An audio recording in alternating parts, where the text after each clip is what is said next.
कभी कभी जिंदगी के सफर में हम थक कर बैठ जाते हैं। हमें लगता है कि अब हमसे और नहीं होगा, मगर ऐसे में ऊपर वाला आपको देख रहा होता है। वो आपके सामने या तो किसी को भेज देता है, या कोई ऐसा सीन दिखा देता है, या फिर ऐसा कुछ पढ़ने और सुनने को मिल जाता है कि हम मोटिवेट हो जाते हैं, इंस्पायर हो जाते हैं और एक स्पार्क आ जाता है हमारे अंदर। क्या आप लाइफ के बारे में और जानना चाहते हैं? क्या आप दूसरों के एक्सपीरियंस सुनना चाहते हैं? और क्या आप जानना चाहते हैं कि एक बेहतर इंसान कैसे बने? देखिए, लाइफ हमेशा वैसी नहीं होती जैसी दिखती है। कुछ दिन मुश्किल भरे लगते हैं और कुछ स्पेशल लगते हैं। ज्यादातर लोगों के लिए लाइफ अपने आप में एक बहुत बड़ा सवाल होता है, लेकिन जिंदगी की अनसर्टेनिटी में खूबसूरती ढूंढने का नाम ही है जिंदगी। ये समरी आपको अपना ओवरऑल कैरेक्टर, पर्सनालिटी और लाइफ को लेकर एटीट्यूड डेवलप करने में हेल्प करेगी। ऐसे लोगों की कहानियां आपको इंस्पायर करेंगी जो चैलेंजेस से बाहर निकले और जिन्होंने एक मीनिंगफुल लाइफ जी। आइए शुरू करते हैं इस लर्निंग जर्नी की शुरुआत इस पहले चैप्टर से। A simple gesture. Mark high school में है और 8th स्टैंडर्ड का स्टूडेंट है। एक बार घर जाते वक्त उसने अपने सामने एक लड़के को गिरते हुए देखा। उस लड़के के हाथ में कई चीजें थी, जिसकी वजह से उसका बैलेंस बिगड़ा और वो गिर पड़ा। उसकी किताबें, कपड़े, टेप रिकॉर्डर, बेसबॉल ग्लव्स और हैट सब सड़क पर गिर गए थे।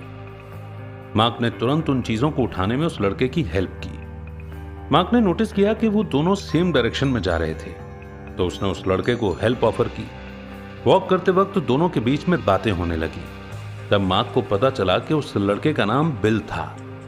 बिल को बेसबॉल और हिस्ट्री बहुत पसंद थी। उसे फ्री टाइम में वीडियो गेम्स खेलना भी अच्छा लगता था। बिल ने मार्क को अपनी लाइफ में फिलहाल चल रही प्रॉब्लम के बारे में भी बताया। उसने बताया कि उसे स्कूल में और अपनी गर्लफ्रेंड के साथ कुछ प्रॉब्लम का सामना करना पड़ रहा है। मार्क ने शांति के साथ बिल की बात सुनी और उसे एडवाइस दी। दोनों पहले बिल के घर पहुंचे। बिल ने मार्क से अंदर आकर कुछ और टाइम साथ गुजारने को कहा। मार्क ने इनविटेशन एक्सेप्ट कर लिया। दोनों ने पूरी दोपहर कोक पीते, गप्पे मारते और टेलीविजन देखते हुए बिताया। उस दिन के बाद मार्क और बिल पक्के दोस्त बन गए। दोनों कई बार साथ में लंच किया करते और खूब बातें भी करते। जूनियर हाई स्कूल से ग्रेजुएट होने के बाद मार्क और बिल ने सेम हाई स्कूल भी ज्वाइन किया। दोनों कई सालों तक एक दूसरे के कांटेक्ट में रहे। ग्रेजुएशन डे से पहले बिल मार्क के साथ कुछ शेयर करना चाहता था। उसने उससे पूछा कि क्या वो अकेले में बात कर सकते हैं, तो मार्क राजी हो गया। बिल ने पूछा कि क्या मार्क को वो दिन याद है जब वो पहली बार मिले थे। मार्क ने कहा कि हाँ बिल्कुल। बिल बोला कि उस दिन मेरे हाथ में बहुत सारी जरूरी चीजें थी, क्योंकि मैं अपना लॉकर खाली करके सामान घर ले जा रहा था। मैं नहीं चाहता था कि मेरी वजह से कोई परेशान हो। उस दिन मैं घर जाकर सुसाइड करने वाला था। मैंने सब कुछ पहले से प्लान कर रखा था। जब हमारी बात हुई तो मुझे एहसास हुआ कि मैं अभी और जीना चाहता हूं। तुमने मेरी चीजें उठाने में हेल्प नहीं की मार्क। तुमने मुझे दोबारा रोशनी देखने में हेल्प की थी। मुझ में नई उम्मीद जगाने के लिए मैं तुम्हें थैंक यू बोलना चाहता हूं। तुमने मेरे लिए क्या किया है तुम सोच भी नहीं सकते। बहुत कुछ सोचने पर मजबूर करते इस चैप्टर के बाद हम बढ़ते हैं आगे नेक्स्ट चैप्टर की ओर। द हगिंग जज। ली शापिरो एक हगिंग जज यानी गले से लगाने वाले जज के तौर पर जाने जाते थे। वो यूएस के एक रिटायर्ड जज थे। ली का मानना था कि प्यार इस दुनिया की सबसे बड़ी ताकत है और वो सबको गले लगाया करते थे। उनकी कार पर एक बम्पर स्टिकर लगा था जिस पर लिखा था, मुझे बग मत करो, सिर्फ हक करो। मतलब मुझे परेशान मत करो, सिर्फ हक करो, गले लगाओ। कई साल पहले ली ने एक स्पेशल बॉक्स बनाया जिसका नाम था द हगर किट। उस बॉक्स के अंदर छोटे छोटे लाल रंग के दिल थे जिन्हें वो लोगों को हक करने के बदले दिया करते थे। हर हार्ट पर लिखा था अ हार्ट फॉर अ हग। ली एक हगर के तौर पर काफी पॉपुलर हुए। उन्हें अक्सर सेमिनार और कन्वेंशन में बोलने के लिए इनवाइट किया जाता था। वो सबको बिना किसी शर्त के प्यार करने की बात कहते थे। सैन फ्रांसिस्को में लोकल मीडिया ने ली को चैलेंज किया। उन्होंने कहा कि ली की हगर किट सिर्फ उन्हीं लोगों पर काम करती है जो उनके कॉन्फ्रेंस अटेंड करते हैं। ये लोग उनके व्यूज से सहमत थे, इसलिए वो उन्हें बदले में हक करते थे। मीडिया ने कहा कि ली का आइडिया असली दुनिया में अप्लाई नहीं होता और काम नहीं कर पाएगा। ली ने यह चैलेंज एक्सेप्ट कर लिया। वो इस बात के लिए तैयार हुए कि वो सैन फ्रांसिस्को की गलियों में टेलीविजन क्रू के साथ घूमेंगे और अनजान लोगों से उन्हें हक करने के लिए कहेंगे। सबसे पहले ली एक औरत के पास गए जो ग्रोसरी लेकर जा रही थी। उन्होंने कहा कि हेलो, मेरा नाम ली शापिरो है और मैं हगिंग जज हूं। क्या आप इस दिल के बदले में मुझे हक करेंगी? उस औरत ने जवाब दिया, बेशक। लेकिन टेलीविजन क्रू का कहना था कि यह तो बड़ा इजी है, क्योंकि उन्होंने एक आम इंसान से ऐसा पूछा था। तो इसके बाद ली ने एक पुलिस ऑफिसर को देखा जिसकी एक कार ओनर के साथ बहस चल रही थी और वो उसे पार्किंग टिकट दे रही थी। ली ने ऑफिसर के पास जाकर कहा कि ऐसा लगता है कि आपको अभी एक हक की सख्त जरूरत है। मेरा नाम ली शापिरो है, मैं एक हगिंग जज हूं और आपको हक करना चाहता हूं। उस पुलिस ऑफिसर ने भी उनका ऑफर एक्सेप्ट कर लिया और उन्हें हक किया। फिर टेलीविजन क्रू ने ली को एक लास्ट चैलेंज दिया। उन्होंने उन्हें सैन फ्रांसिस्को के एक बस ड्राइवर को हक करने को कहा, क्योंकि उसके बारे में माना जाता था कि वो हमेशा बड़े गुस्से में, चिढ़ा हुआ और इरिटेटेड रहता था। तो ली बस स्टॉप पर गए और बस में चढ़ गए। उन्होंने बस ड्राइवर से कहा, हेलो, मेरा नाम ली शापिरो है और मैं एक हगिंग जज हूं। यह शायद दुनिया का सबसे स्ट्रेसफुल जॉब है। मैं सबको हक कर रहा हूं ताकि सबका दिन अच्छा जाए। क्या आपको भी एक हक चाहिए? बस ड्राइवर, जो एक दाढ़ी वाला हट्टा कट्टा आदमी था, उसने कहा, क्यों नहीं। तो ली और बस ड्राइवर ने एक दूसरे को गले लगाया और फिर गुड बाय कहा। ये सब देखकर टेलीविजन क्रू बहुत हैरान था। प्रोग्राम के होस्ट ने कहा कि कमाल है, मानना पड़ेगा, मैं देखकर बहुत इंप्रेस्ड हूं। एक दिन ली की फ्रेंड नैन्सी जॉनस्टोन ने उन्हें अपने साथ डिसेबल्ड लोगों के लिए बनाए गए शेल्टर होम चलने के लिए कहा। नैन्सी एक प्रोफेशनल क्लाउन यानी कि जोकर थी। उसने ली को एनकरेज किया कि वो अपना हगर किट साथ लाएं और उन पेशेंट से मिलें जिन्हें पैरालिसिस था और जिनका अंत नजदीक था या जो मेंटली स्वस्थ नहीं थे। ली और नैन्सी फैसिलिटी में पहुंचे। वे सभी के लिए बैलून, पार्टी हैट्स और स्नैक्स लेकर गए थे। डॉक्टर्स और नर्सेज ने उन्हें सारे पेशेंट्स के पास जाकर उन्हें हक करने में हेल्प की। बाद में वो लोग लास्ट वार्ड में पहुंचे। यहां पर सबसे बुरी कंडीशन वाले पेशेंट्स को रखा गया था। ली ने जब उनकी हालत देखी तो उनका मन भर आया, लेकिन वो और नैन्सी उन्हें थोड़ा प्यार देकर उनकी लाइफ में थोड़ी खुशियां लाना चाहते थे। उन्होंने हर पेशेंट को एक बलून, एक पार्टी हैट और एक लाल दिल वाले स्टिकर के साथ हक भी किया। अंत में सिर्फ एक पेशेंट बचा था जिसका नाम था लियोनार्ड। उसकी गर्दन के चारों ओर एक व्हाइट कलर का बिब बंधा था क्योंकि उसके मुंह से लगातार लार बहता रहता था। ली को चिंता थी कि वो लोग उसे ठीक से गले लगाकर उसे अच्छा फील नहीं करा पाएंगे। उसकी हालत से ऐसा लग रहा था कि लियोनार्ड बहुत तकलीफ में है। पर नैन्सी ने कहा कि उन्हें कम से कम ट्राई तो करना चाहिए। तो उसने लियोनार्ड के सर पर एक फनी सा पार्टी हैट रखा और ली ने उसके बिब पर एक दिल लगा दिया। फिर उन्होंने लियोनार्ड को गले लगाने के लिए कसकर अपनी बाहों में भर लिया। अचानक लियोनार्ड किसी मेमने की तरह मिमियाने लगा।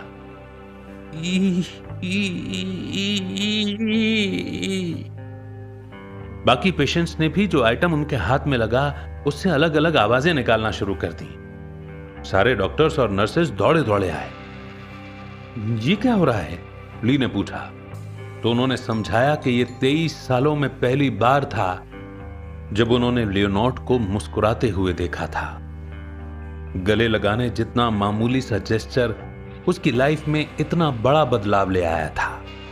नेक्स्ट स्टोरी है my declaration of self esteem. Virginia एक मोटिवेशनल स्पीकर हैं। एक कन्वेंशन में जब वो बोल रही थी तो 15 साल की एक लड़की ने उनसे पूछा कि वो फ्यूचर में सक्सेसफुल कैसे बन सकती है और अपना बेस्ट वर्जन बनने के लिए वो खुद को कैसे ट्रेन कर सकती है। वर्जीनिया ने एक सिंपल स्टेटमेंट के साथ जवाब दिया, आई एम मी, यानी मैं हूं। ये सुनकर ऑडियंस एकदम खामोश हो गई। तब उन्होंने अपने जवाब का मतलब समझाना शुरू किया। उन्होंने ऑडियंस को बताया कि वो सब पहले से ही अपना अपना बेस्ट वर्जन है। दुनिया में उनके जैसा कोई और दूसरा नहीं है। उनके शब्द, थॉट्स और एक्शन उन्हें बाकी सबसे अलग बनाते हैं। हालांकि उनके अंदर दूसरों से कुछ मिलता जुलता भी होगा, लेकिन वो लोग बिल्कुल उनके जैसे नहीं हैं। वर्जीनिया ने अपनी बात जारी रखते हुए कहा, आप जो कुछ भी करते हैं उसके लिए आप जिम्मेदार हैं। आप कैसा महसूस करते हैं यह इस बात पर डिपेंड करता है कि आप कैसा महसूस करना चुनते हैं।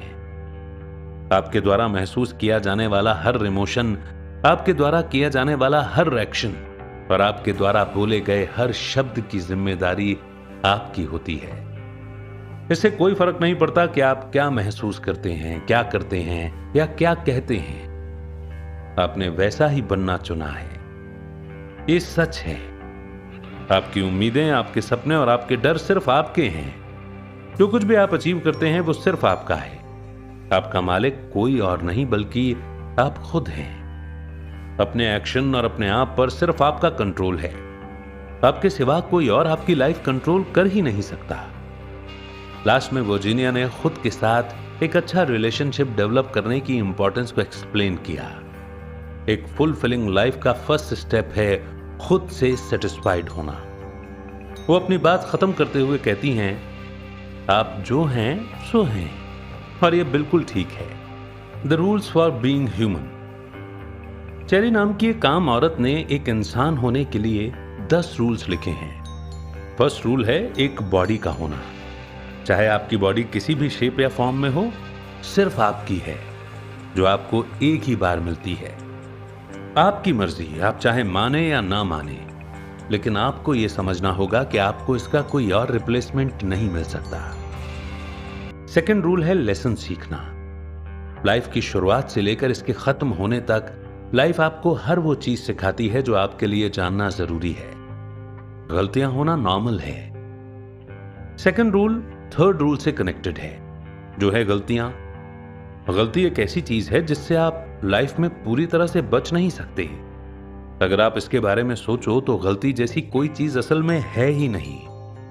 आपकी गलतियां आपको बहुत कुछ सिखाती भी हैं। इसीलिए फेलियर को सक्सेस की पहली सीढ़ी की तरह मानो। फोर्थ रूल है रिपीटिशन। इंसान हर वक्त दिमाग से काम नहीं लेता। कई बार वो अपने इमोशंस में भी आ जाता है, और जब ऐसा होता है तो हम सेम गलती रिपीट करते चले जाते हैं। हर लेसन को तब तक रिपीट करो जब तक आप ये न सीख जाओ कि उसे अवॉइड कैसे करना है। एक बार जब आप इस चैलेंज को पार कर लेंगे तो आप लाइफ के अगले लेसन की ओर खुद बढ़ जाएंगे। जिंदगी हमें उम्र भर सिखाती है।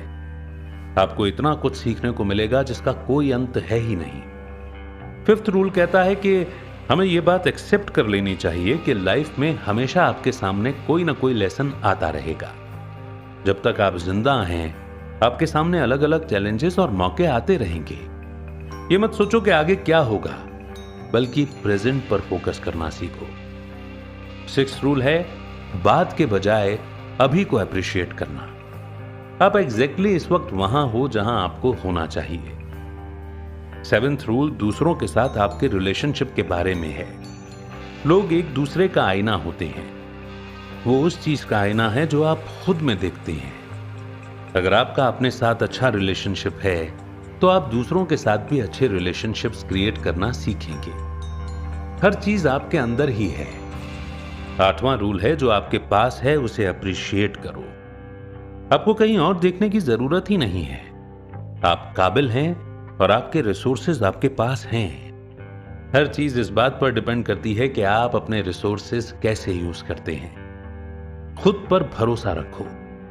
आप ही वो अकेला इंसान है जिस पर आप भरोसा कर सकते हैं और डिपेंड कर सकते हैं। नाइन्थ रूल है लाइफ जो लेसन आपके सामने रखती है उससे सीखना और लाइफ से जुड़े सवालों के जवाब खुद ढूंढना। लास्ट रूल है भूल जाना। इंसान की फितरत है भूल जाने की। इन सारे रूल्स को दोबारा याद करो और तब तक याद करते रहो जब तक कि आपको अपना लेसन याद नहीं हो जाता। नेक्स्ट चैप्टर है What you are is as important as what you do। Bobby Louis Michael और कर्ट के पिता हैं। माइकल 3 साल का है जो बड़ा होकर लॉयर बनना चाहता है, जबकि कर्ट 7 साल का है और डॉक्टर बनना चाहता है। एक दिन दोपहर के समय बॉबी अपने बेटों को गेम के लिए बाहर ले जाना चाहते थे। वो लोग एक गोल्फ पार्क में गए। वहां पहले उन्हें एंट्रेंस पर टिकट लेनी थी। बॉबी टिकट स्टेशन पर गए और मेन इंचार्ज से पूछा, एक टिकट का कितना चार्ज है? उस आदमी ने कहा, बड़ों का और 6 साल से बड़े बच्चे का $3। 6 साल या उससे छोटी उम्र के बच्चे फ्री में जा सकते हैं। बॉबी ने अपने वॉलेट से $6 निकाले और काउंटर पर बैठे आदमी को दे दिए। उसने कहा, वेल, माइकल 3 साल का है और कर्ट 7 का है। ये रहे $6। वो आदमी हैरान परेशान था। उसने बॉबी से कहा कि आप मुझसे झूठ बोल सकते थे कि बड़ा वाला 6 साल का है, मुझे क्या पता चलता? आपने एक्स्ट्रा $3 क्यों खर्च किए? बॉबी ने उसे ईमानदार होने का कारण बताया। उसने कहा, आपको पता नहीं चलता पर मेरे बेटों को पता चल जाता। यानी बॉबी उनके लिए एक अच्छा एग्जाम्पल सेट करना चाहते थे। आपको लोगों को यह बताने की जरूरत नहीं है कि आप कौन हैं। आपके एक्शन इतने क्लियर होने चाहिए कि वो खुद सबके सामने आ जाएं। अपने आसपास वालों के लिए अच्छा एग्जाम्पल सेट कीजिए और खासकर अपने बच्चों के लिए। आप जो करेंगे वो उसे ही कॉपी करेंगे। A legacy of love. L अपनी वाइफ और 2 बेटों एनी और जेसी के साथ रहते थे।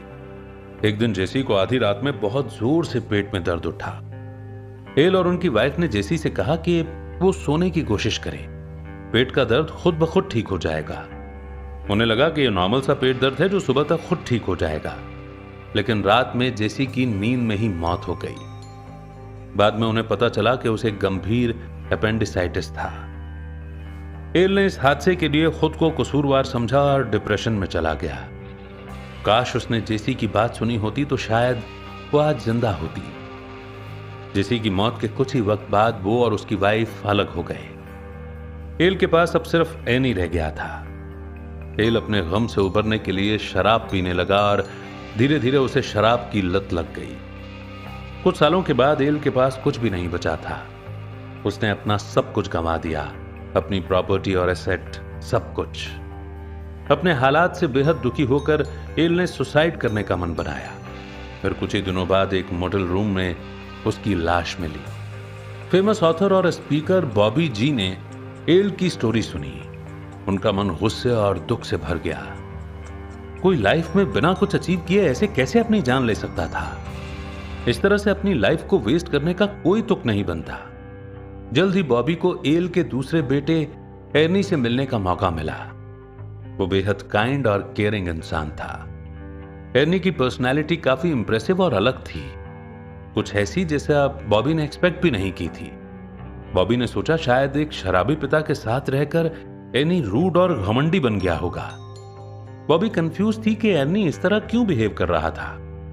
इतने सदमे से गुजरने के बाद भी वो इतना काइंड और उदार कैसे हो सकता था? अपना कंफ्यूजन दूर करने के लिए बॉबी ने एर्नी से उसके व्यवहार का सीक्रेट जानने का फैसला किया। बॉबी बोली, एर्नी, मैं बहुत कंफ्यूज हूं। क्या तुम्हारे पिता ने तुम्हें अकेले नहीं संभाला था? एक शराबी होने के नाते क्या तुम्हें उनसे और इस दुनिया से नफरत नहीं होती? तुम अपने आसपास के लोगों के साथ इतने काइंड और उदार कैसे हो सकते हो? एनी ने जवाब दिया, मैंने अपने पिता को हमेशा एक प्यार करने वाले इंसान के रूप में देखा है। उन्होंने हमें एक बार भी यह महसूस नहीं होने दिया कि वो हमें प्यार नहीं करते। हालांकि उनसे गलतियां हुई हैं, लेकिन हर रात वो मुझे गले लगाते और कहते कि वो मुझसे प्यार करते हैं। बॉबी ये सुनकर दंग रह गई। उन्हें एहसास हुआ कि उन्होंने एल को कितना गलत समझा था। उन्होंने अपनी लाइफ बर्बाद नहीं की। इस दुनिया को छोड़ने से पहले ही एल ने कुछ हासिल कर लिया था। वो एक अच्छे और प्यार करने वाले पिता थे, जिनकी परवरिश के कारण एर्नी एक अच्छा इंसान बन पाया था। नेक्स्ट स्टोरी है द हैंड। एक फर्स्ट ग्रेडर के यूनिक लेकिन मीनिंगफुल ड्राइंग की स्टोरी थैंक्स गिविंग डे के मौके पर एक न्यूज़पेपर में पब्लिश हुई थी। टीचर ने फर्स्ट ग्रेड के स्टूडेंट को एक इमेज ड्रॉ करने को कहा था, जो किसी ऐसी चीज का सिंबल हो जिसके प्रति वो ग्रेटफुल फील करते हैं। टीचर को लगा कि स्टूडेंट्स किसी भी चीज के लिए थैंकफुल फील नहीं करेंगे, क्योंकि वो सब गरीब परिवार से थे।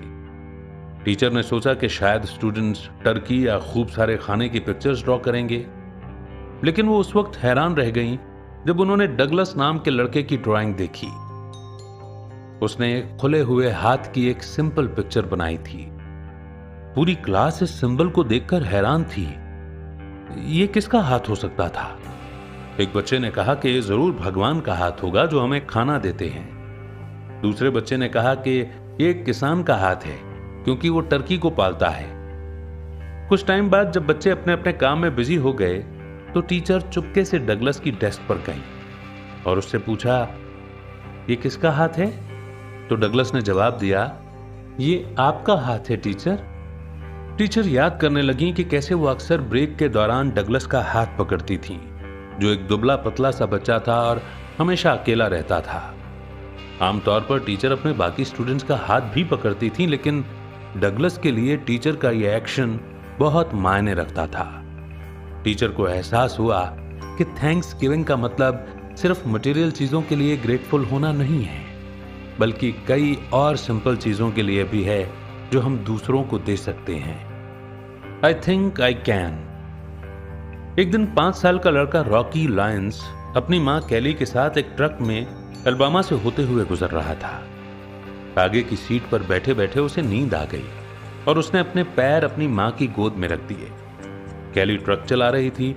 उसने बड़ी सावधानी से ट्रक को एक ब्रिज की तरफ मोड़ा, पर ट्रक एक गड्ढे से टकरा गया। इससे ट्रक का बैलेंस बिगड़ा और वो सड़क किनारे फिसल गया। इस डर से कि कहीं ट्रक नीचे न गिर पड़े, कैली ने गैस पैडल दबाया और स्टीयरिंग व्हील को घुमाने की पूरी कोशिश करने लगी, लेकिन रॉकी का पैर स्टीयरिंग व्हील और उसके पैर के बीच में फंस गया।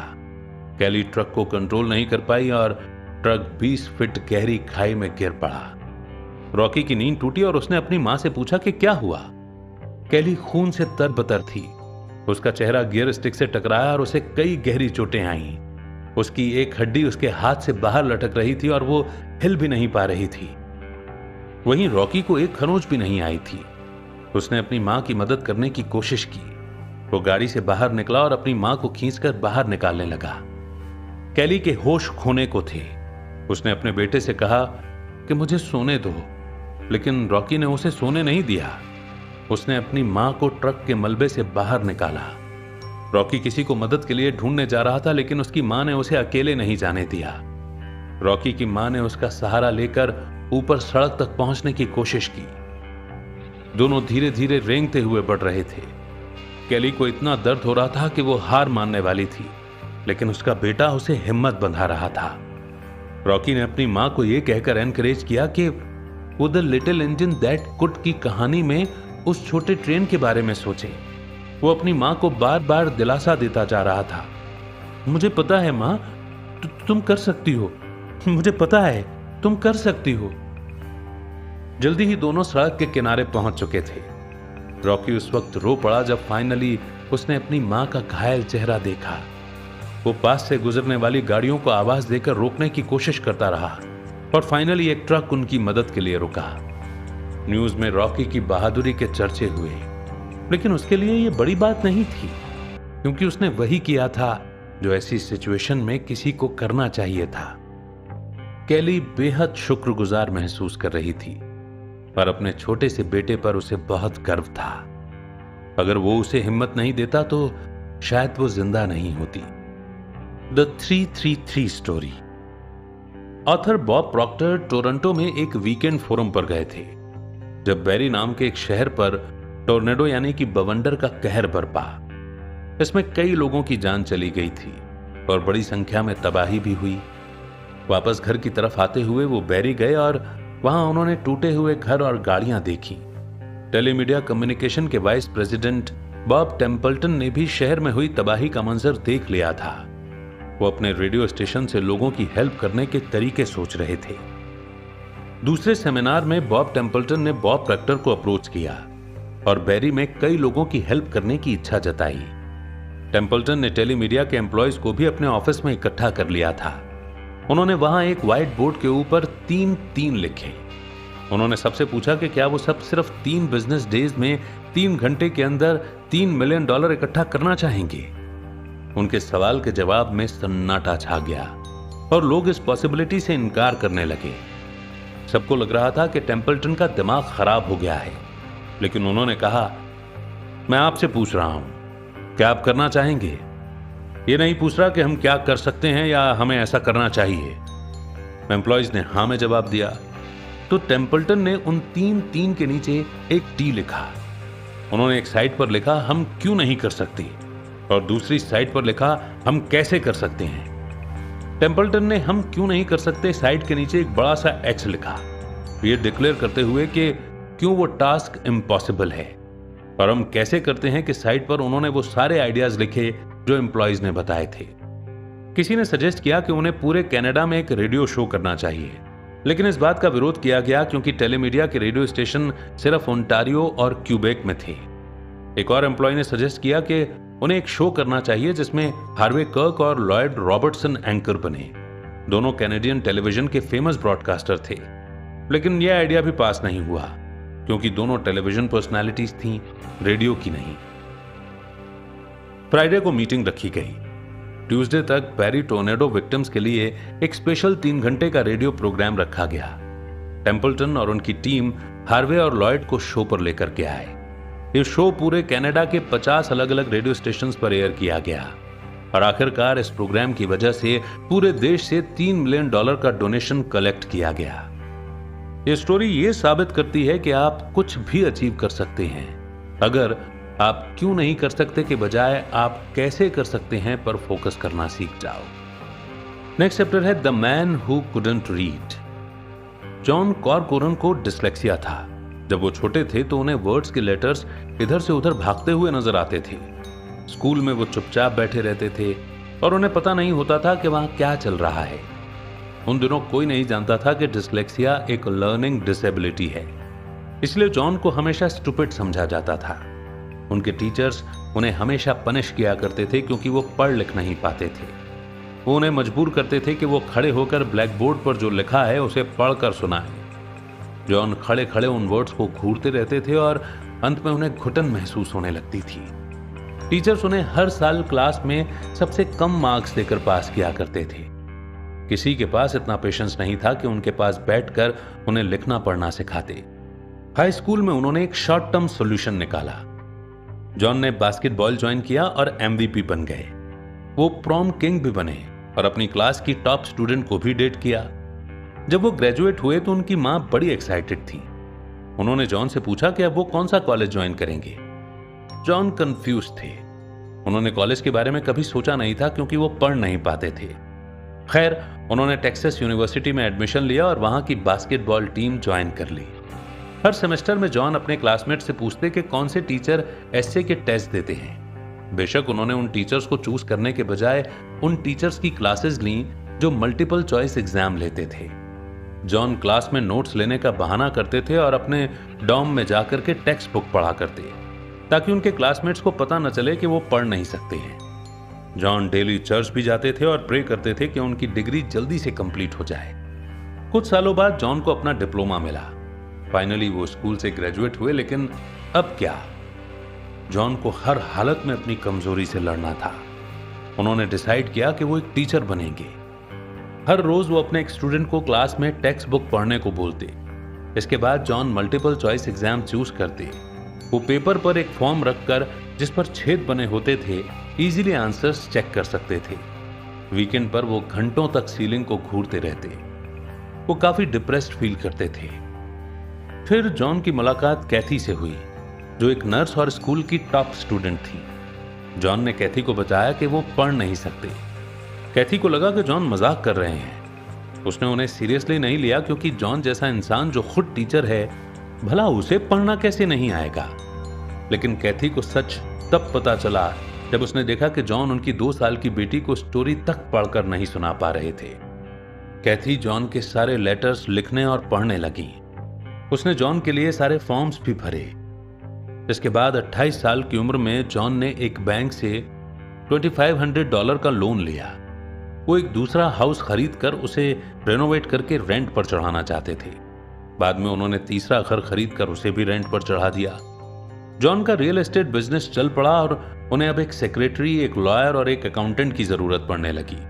कुछ महीनों बाद अकाउंटेंट ने उन्हें बताया कि वो अब एक मिलियनेयर बन गए हैं। जॉन खुद पर हंस पड़े। उन्हें तो दरवाजे पर लिखा पुश और पुल का फर्क भी नहीं मालूम था। यहां तक कि वो लोगों का टॉयलेट से बाहर आने का वेट करते थे, ये देखने के लिए कि कौन सा मर्दों का टॉयलेट है और कौन सा औरतों का। एक इंसान जो पढ़ नहीं सकता है वो भला मिलियनेयर कैसे बना? हालांकि 1982 में जॉन को अपने बिजनेस में प्रॉब्लम आने लगी। उनके सारे किराएदार चले गए थे और इन्वेस्टर्स ने भी हाथ पीछे खींच लिए थे। हालांकि वो पढ़ नहीं सकते थे, पर फिर भी जॉन को कई मुकदमों के लेटर्स मिले। हर दिन वो बैंकर्स के पास जाकर गिड़गिड़ाते कि वो उन्हें थोड़ी मोहलत दे दें और उनके वर्कर्स को कंपनी में रहने दें। जॉन को खुद पर बहुत गुस्सा आ रहा था कि वो अपने डेस्क पर रखे पेपर्स के ढेर में से एक शब्द भी नहीं पढ़ पा रहे थे। उन्हें उस दिन के बारे में सोचकर डर लग रहा था जब जज उनसे कोर्ट में सवाल करेगा, हमें सच बताओ जॉन, क्या तुम पढ़ सकते हो? तो फाइनली 48 साल की उम्र में जॉन ने वो दो चीजें की जो उन्होंने कभी भी सोचा नहीं था कि वो कर पाएंगे। उन्होंने एक लास्ट लोन के लिए अपने पुश्तैनी घर को सिक्योरिटी के तौर पर गिरवी रखा। इसके बाद वो लाइब्रेरी गए और वहां की जो इंचार्ज थी उस औरत से ट्यूशन प्रोग्राम के बारे में बात की। जॉन ने उसे कहा कि मैं पढ़ लिख नहीं सकता और रोने लगे। जॉन की जिम्मेदारी 65 साल की दादी को सौंपी गई, जिन्होंने उन्हें बड़े सब्र के साथ पढ़ना सिखाया। एक छोटे बच्चे की तरह उन्होंने हर एक लेटर के साउंड से सीखने की शुरुआत की और 1 साल बाद जॉन फाइनली पढ़ना सीख गए। उनकी कंपनी भी रिकवर कर रही थी। जॉन को सैन डिएगो में एंटरप्रेन्योर्स की एक कॉन्फ्रेंस के लिए इनवाइट किया गया और वहां उन्होंने सबके सामने अपना सीक्रेट बता दिया। उनके जैसे 200 सक्सेसफुल एंटरप्रेन्योर्स ये सुनकर हैरान रह गए जब जॉन ने उन्हें बताया कि 1 साल पहले तक वो पढ़ भी नहीं सकते थे। बाद में उन्हें सैन डिएगो काउंसिल की लिटरेसी के बोर्ड के मेंबर के तौर पर चुना गया। जॉन ने अपनी स्पीच देने के लिए पूरे यूएस में ट्रेवल किया। वो कहते हैं कि हम अनपढ़ लोगों को दोष देने में टाइम वेस्ट नहीं कर सकते, हमें उन्हें लिखना पढ़ना सिखाना होगा। पढ़ लिख न पाना भी एक तरह की गुलामी है। जॉन को जो भी बुक दिखती वो पढ़ने लगते, चाहे वो मैगजीन हो, फ्लायर, पैम्फलेट या बिलबोर्ड हो।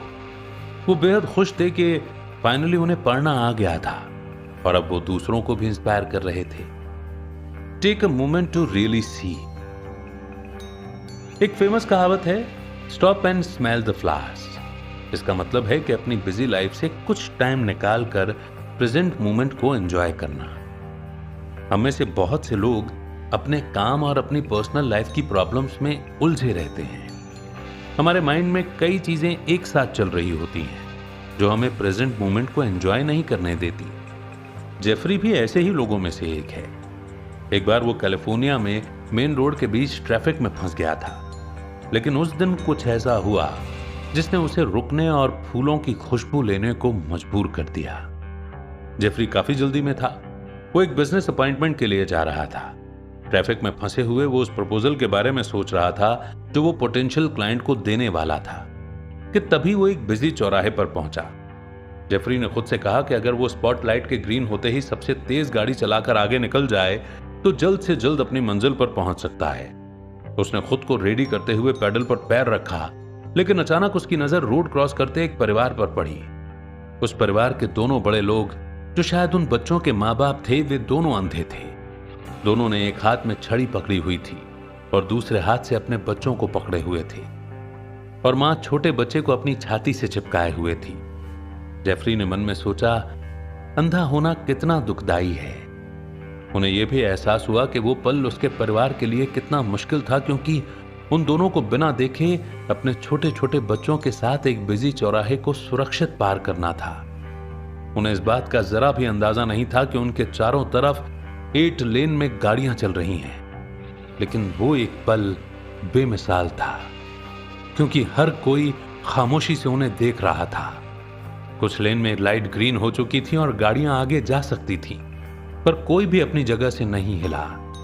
जेफरी के साथ साथ और लोगों का ध्यान भी उसी परिवार पर था।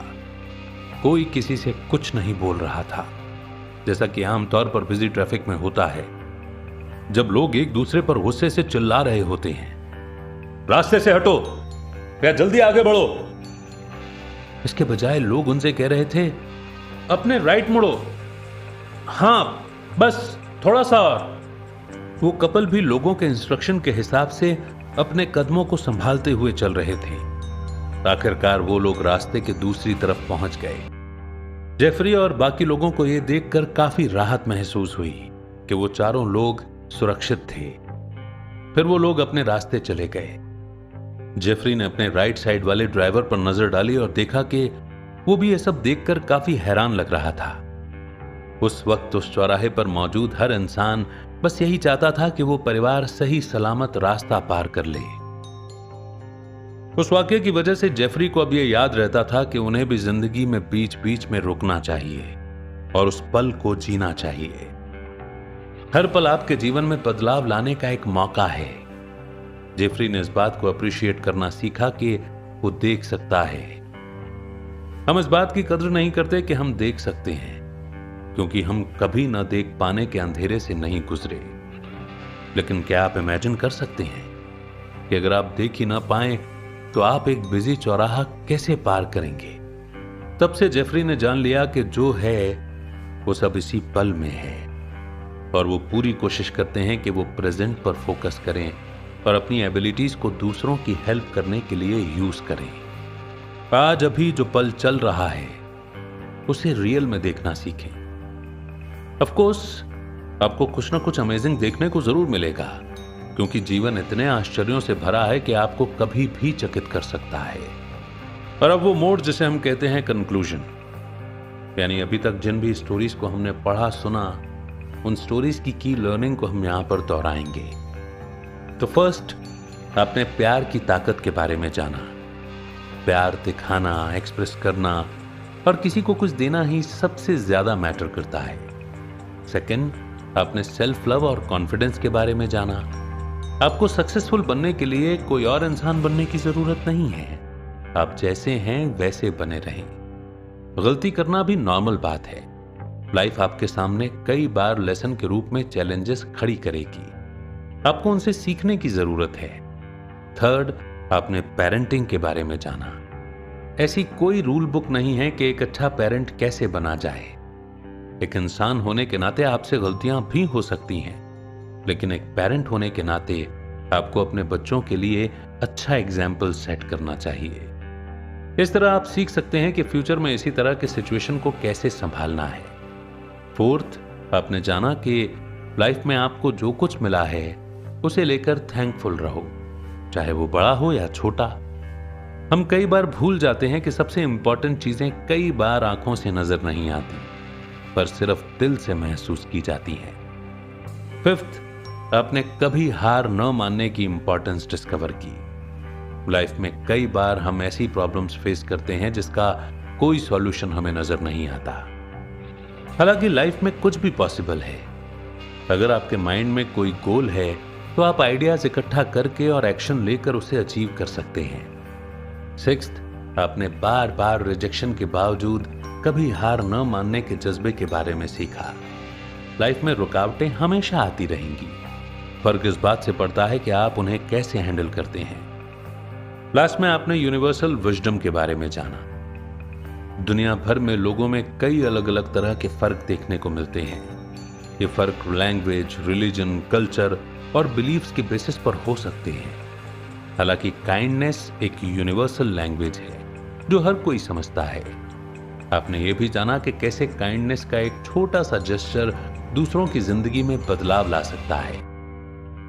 सच्ची खुशी मटेरियलिस्टिक चीजों के पीछे भागने में नहीं मिलती, बल्कि दूसरों की मदद करने और हमारे पास जो कुछ है उसे शेयर करने से मिलती है। ग्रेटफुल होना हैप्पीनेस का सीक्रेट है। जो आपके पास है उसे अप्रिशिएट करें और उसकी कद्र करें। कभी हार मत मानना। लाइफ में कई बार हमारे सामने ऐसे ऐसे चैलेंजेस आते हैं जब उनसे बाहर निकलना हमें नामुमकिन सा लगता है। आप नाउम्मीद फील कर सकते हैं, पर अगर आप खुद पर भरोसा करते हैं और चीजों को पॉजिटिव तरीके से देखना शुरू करते हैं तो अंत में सब कुछ ठीक होता चला जाएगा। बहरहाल इसी मोड पर यह समरी यहीं पर समाप्त होती है। ये बुक समरी ऐसी स्टोरीज से भरपूर है जो हमारी लाइफ को एक क्लियर गाइडेड डायरेक्शंस देने की काबिलियत रखती है। हर स्टोरी हमें इंसान बनने के और करीब ले जाती है, अपने खुद के साथ जुड़ने के और करीब ले जाती है। किस स्टोरी ने आपकी आंखें नम की, किस स्टोरी ने आपको सबसे ज्यादा प्रभावित किया, किस स्टोरी की लर्निंग को आप अपनी लाइफ में इंप्लीमेंट करने वाले हैं, सबसे पहले कमेंट सेक्शन में उसका जिक्र जरूर कीजिएगा। जय हिंद, जय